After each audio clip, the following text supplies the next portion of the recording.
এই বলের মধ্যে ওটা কি মাছ দেখা যাচ্ছে, সেটাই আজকে আপনাদেরকে দেখাবো। এখানে আমি কি মাছ ছেড়েছি।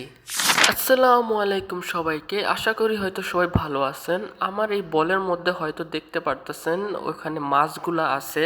আর এই জায়গায় আমি বেসিক্যালি চিকলেট মাছগুলো ছেড়ে দিছি, কারণ হলো আমার যে বড় ট্যাঙ্কটা ছিল সেইটা পানির ভার সহ্য করতে না পেরে ফেটে গেছে। মানে ট্যাঙ্ক লিক হয়ে সব পানি বের হয়ে গেছে, তাই এর জন্য আমি আমার চিকলেট মাছগুলোকে এখানে রেখে দিয়েছি। তো আসেন আপনাদেরকে একটু মাছগুলা উঠায় দেখাই। এই যে দেখেন আমার চিকলেট মাছগুলা, একটা মেল একটা ফিমেল। মানে সারা দিনই ওরা এই হাড়িটার মধ্যে ঢুইকা থাকে, শুধু খাবার টাইমে বের হয়ে খাবার খায় আর হাড়ি থেকে বের হয় না, কিন্তু ডিমও দেয় নাই এখনো।